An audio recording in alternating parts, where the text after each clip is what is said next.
Hey everyone, welcome back to my channel. I hope you're all doing well and ready for another interesting topic today. Okay, let's dive right in because there's been some pretty extraordinary news coming from the Trump campaign and it's something you might find a bit unusual.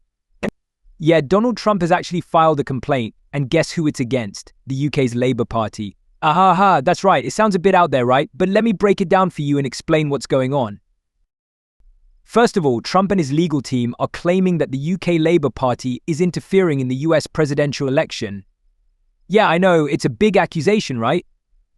He's drawing comparisons all the way back to the American Revolution, King George III and all that, but instead of British troops marching on American soil, he's now talking about Keir Starmer, the leader of the Labour Party, sending Labour members over to the US to help out Kamala Harris's campaign. It seems pretty intense, doesn't it? So Trump's legal team sent a letter to the Federal Election Commission (FEC) in Washington. In this letter, they brought up the Battle of Yorktown, which was when British forces surrendered during the American Revolution, ensuring the political independence of the United States.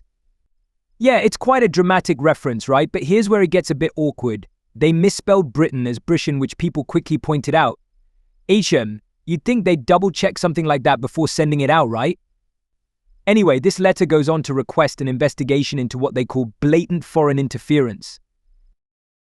Okay, so what exactly is this foreign interference they're talking about?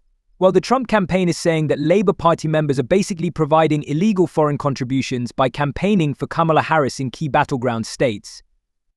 Yeah, they're saying Labour sent people over to the US to help with door knocking and canvassing for Harris. Right, sounds like a big deal, right? But here's where things get even more interesting. Apparently, Sophia Patel, who's the head of operations at the Labour Party, posted on LinkedIn about 100 current and former Labour staffers heading over to the US to campaign for Harris, but this post was deleted not long after it went up. So this has raised some eyebrows, with people wondering if this was supposed to stay under the radar. Makes you think, doesn't it? Now, the Democrats have said that these trips were organized on a personal level and that any accommodation for Labour members was arranged by volunteers from the Democratic Party. So, it's kind of a grey area, right? Were these people technically representing Labour or just acting as individuals? And what does us law say about all of this? Well, Republicans were quick to react. One of the loudest voices was Marjorie Taylor Greene, who's been known to be pretty vocal on social media. She jumped on X, formerly known as Twitter, to say that foreign nationals aren't allowed to be involved in US elections in any way. Yeah, she made a strong point there, but it turns out she might not have been completely accurate. Elon Musk, who's a known Trump supporter, also posted on X, calling the Labour Party's actions illegal. But get this, he deleted the post after a community note corrected him, saying that there's actually no law that prevents foreign nationals from unpaid door knocking for campaigns. Interesting, right? So with all that confusion swirling around, the Trump campaign decided to go official and filed a legal complaint.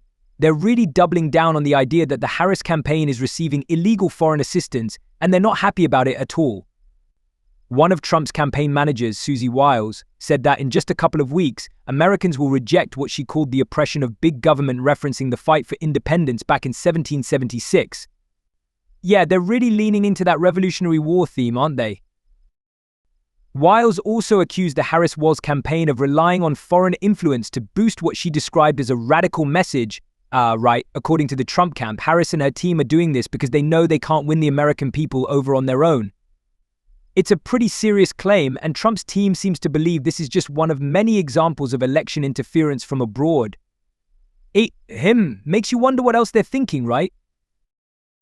Now, speaking of Keir Starmer, the Labour leader, he actually met with Trump recently in New York. Starmer's been busy building relationships on the world stage, and apparently he wanted to meet Trump face to face. Yeah, he said something about being a great believer in personal relationships when it comes to diplomacy. I guess you could say it's all about building connections, right?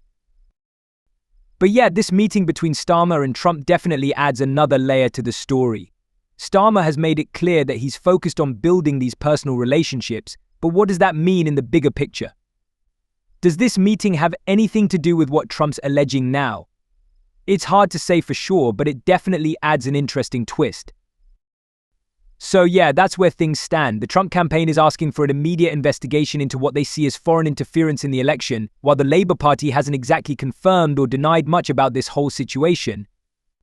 But okay, it's clear that this story is far from over and it could have some pretty significant consequences.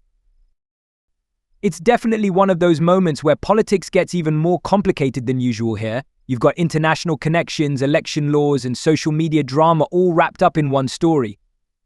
And while Trump is framing this as a case of foreign meddling, others might see it as just enthusiastic political volunteers crossing borders to support their preferred candidate. Either way, it's sure to stir up even more debate in the coming days. Whether or not the FEC actually takes up this investigation remains to be seen, but Trump's team is pushing hard to make this a major issue as election day draws closer. What do you guys think about this? Do you believe Labour's involvement should be considered interference, or is this just a case of overreaction? I'd love to hear your thoughts in the comments below, so let's talk about it. Alright, thanks for watching, and don't forget to hit that subscribe button if you haven't already. I'll see you in the next video. Thanks for watching our video. Please hit the bell icon and subscribe the channel. Thank you.